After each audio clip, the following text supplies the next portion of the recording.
There are so many, there are also sometimes things we end up forgetting. So to help you remember, or maybe to teach you something new, these are 28 Minecraft things you should start doing. Also, we're super duper close to 500,000 subscribers, so if you could subscribe, it'd help out a ton and mean a lot. Thank you very much, and I hope you enjoy. Number 1. Finding diamonds is hard, and no one wants to spend hours strip mining only for a couple of diamonds. But don't fear, because you can find diamonds super easily. All you need is a river and some clay. This is probably the coolest trick ever. If you find a clay patch in a river, congrats, cause you just found diamonds. Simply locate the center of the patch, go 2 blocks positive in the Z direction, and just mine down. 8 out of 10 times, you will find a diamond vein. It's easy as that. Number 2. If you've ever built a farm in Minecraft, you've probably built it something like this, with water in the center. But if you've ever wondered if you can spruce up your farm design a little, well, you can. You see, crops can hydrate through anything, it doesn't have to be farmland. Your plants will grow just as well if separated by stone, coral, or even air. Yeah, crops can hydrate through straight up air. Pretty cool and useful if you ask me. Number 3. On the topic of mining, let's look at another cheap trick. You may or may not know that if you set up a piston above a composter and push yourself in, you can locate the nearby caves. But that's not the end of it. You can actually do the same thing with gravel, which is much easier to find than the iron and redstone required for a piston. If you want a better use than just finding caves, you can locate the portal room of a stronghold this way, which will definitely save you a lot of time. Number 4. Creepers suck, don't they? There's nothing worse than a long day of mining only for a creeper to suddenly erupt and make you lose all the stuff you've been carrying around. But these things can be super easy to kill if you know how. Because explosion damage is calculated from distance to your feet, if you place a block in front of you as a creeper explodes, you can minimize the damage taken. I mean, these things barely pose a threat anymore. Number 5. On the topic of explosions, the Desert Temple Trap. This thing can be a pain, especially if you just finished looting the temple and happen to trip over the pressure plate on accident. But there's no need to worry. If you're fast enough, all you need is a bucket of water. Just break the block where the pressure plate is, place water in the gap, and you'll take almost 0 damage from the remaining TNT. Number 6. We can take the previous tip one step further. Assuming you didn't accidentally set off the trap, you can actually use it to your advantage. For example, if you're speedrunning and find a desert temple, you can actually loot it in seconds even with no items. Once you break your way down, break the block in the center and grab all the TNT. After that, just place 1 TNT in a corner of the chamber, light up the pressure plate, and hop back into the hole. Once you're in, you should be completely safe and enjoy as the TNT explodes all the chests around you, allowing you to loot all the treasure in seconds and take almost no damage in the process. Number 7. Buried treasure is even cooler than Desert Temple treasure, but it can sometimes be a pain to find. I mean, you think you're on the X, but you can't find the chest, and suddenly there's water everywhere, and it's just not fun at all. Well, it's actually super easy to find the chest. If you open up the F3 menu and locate the chunk section, look at the coordinates within the chunk. The chest always generates at 9,9. Using this, you can locate the chest hassle-free every single time and enjoy the treasure with no trouble. Number 8. Let's say you're in creative mode and build a piston door or any sort of structure and you misplace a block. Sure, you can build all the way around to reface it, but you don't have to at all. If you're on Java, just left and right click at the same time and boom, you can rotate any block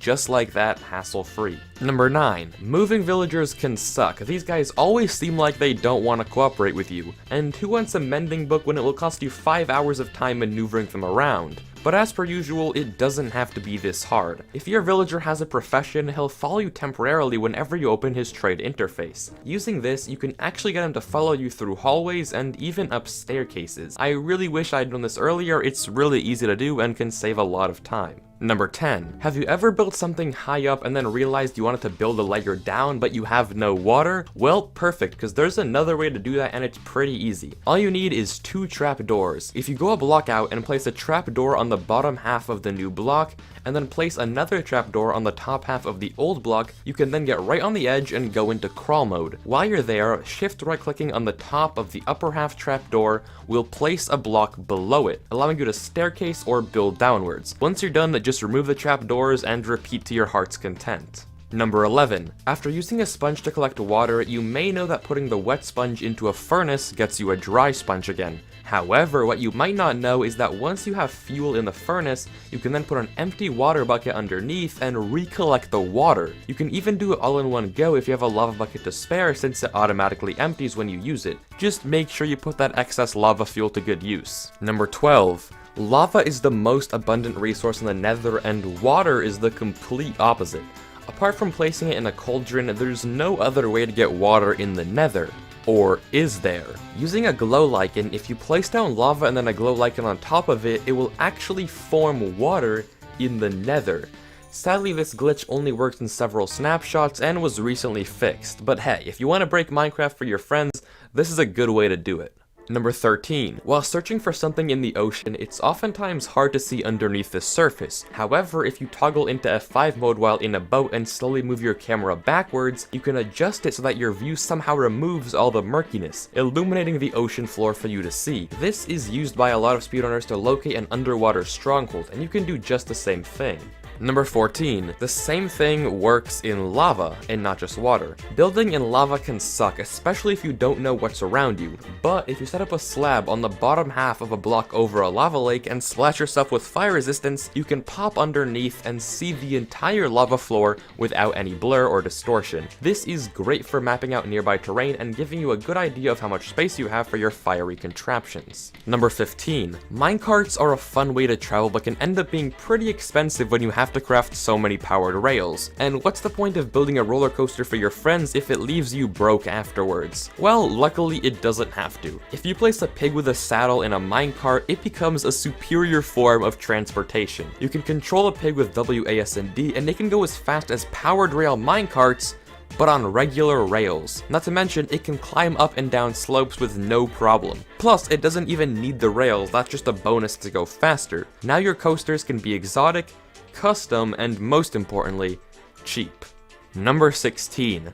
We've all heard of secret painting entrances, and at this point, it's getting kind of old. I feel like whenever I see a painting, it's instinct to try to walk through it. But there's a few ways to stop potential intruders. You can set up trapdoors in certain ways behind the painting to make it harder to get through. If you set them up like this, you'll have to wedge yourself in the correct place, which is actually pretty difficult. If you set them up like this, the player will be forced to jump and crouch at the same time to get in. Or if you really want to give them trouble, make a hole in the bottom so they have to elytra glide through the painting. But that's assuming they don't just break the painting or go around. Number 17. If you're on the run and need a safe place to spend the night, then composters might just be your best friends. All you need is one of these bad boys and a trapdoor, and you've got yourself a temporary base. Just pop the trapdoor on the composter and close it in on top of yourself, and bam. Mobs can't hurt you from the outside and you'll be safe from all incoming danger. This can be great if you're low on food or you just want to safely AFK while a farm is running. Number 18.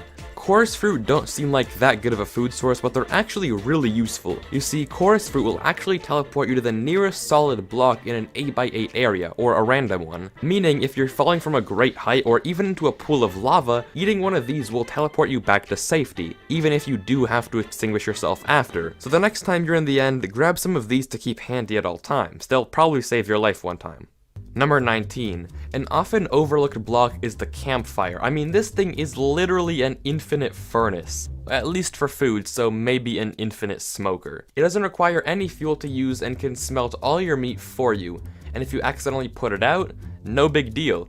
All you need is a Silk Touch shovel, and once you break it, you'll have a relit one ready to use. Not sure if this is a glitch or just a helpful feature, but it definitely comes in handy sometimes. Number 20. Let's say you pillared upwards and finished your new flagpole, but you suddenly realized you have no water bucket to get back down, and breaking your newly built pole is not an option.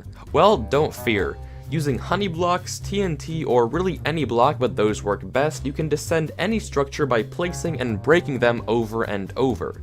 Because they both destroy instantly, this works really easily and can help you a lot if you don't want to spend that much time going down. And it's safer than an MLG in the first place. Number 21. On the tail end of that, what if you were digging straight down and wanted a really easy way to get back up? If that's the case, all you need is sand, a trapdoor, a button, a bow, and some water. If you set up this mini contraption with the sand blocking the water and then dig down safely in a 2x1 hole, you can shoot the bow back at the button when you're done to get rid of the sand and let the water in, creating a miniature elevator in your mine.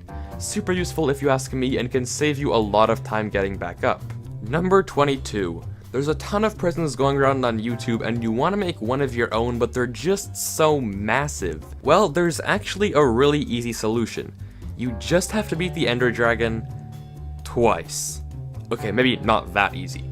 On single player, if you have a few End Crystals to spare, that inescapable prison dream will become a reality. Just begin the dragon summoning ritual by placing in the 4 End Crystals, but as the towers are respawning, log out and log back in.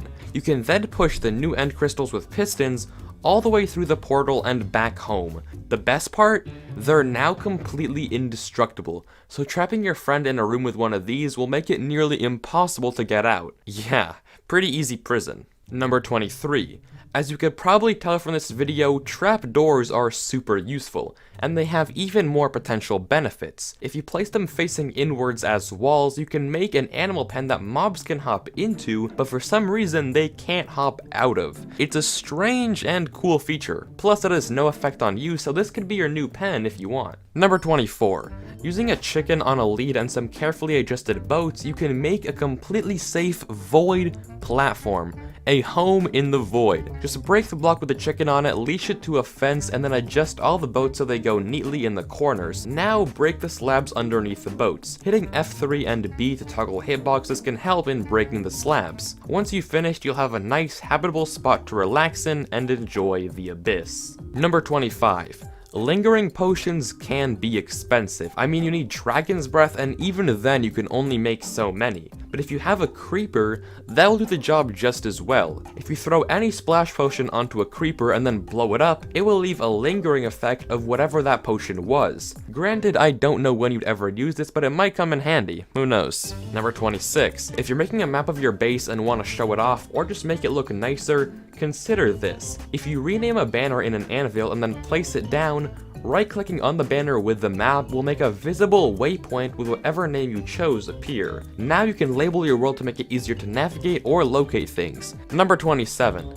Flexing on your friends is always fun. There's nothing better than knowing you have more diamonds and rubbing it in their face. But it's really hard to find ways to brag when everything you build out of diamonds just looks ugly. However, a really subtle but giant flex is to use jukeboxes as fuel sources. Jukeboxes require a diamond to craft, and you can actually smelt them as fuel in a furnace. So the next time you really want to rub it in how much richer you are, show your friends a super smelter completely powered by these music boxes. They're sure to be amazed and probably hate you afterwards. Number 28. Redstone can be tough sometimes, and going upwards or sideways isn't always the easiest, but it can be with the power of leaves. If you put a log underneath a few leaves, the game will actually update them so they think they become part of a tree. And this update can be detected by observers. For up to 6 blocks, you can use a line of leaves to send redstone signals, allowing you to make some really wacky and elegant looking contraptions. It's completely eco-friendly as well. But hey, that's that. Those are 28 Minecraft things you should start doing. If you did enjoy the video, then please do consider subscribing. It helps out a ton, and I appreciate it a lot. According to YouTube statistics, I share a lot of viewers with this amazing channel called Skip the Tutorial. And as you may have noticed, this video is heavily inspired by their format. So if you did enjoy this, then please go subscribe to them also, and let me know if you want to see more similar stuff by leaving a comment with your opinion.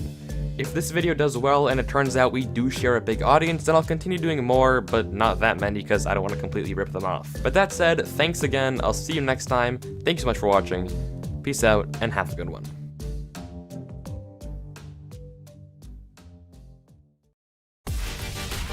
Puneți banii să lucreze cu Trading 212. Cumpără acțiuni fracționare începând cu 1 euro. Creează un pachet și investește automat. Începe acum cu Trading 212 și comision 0.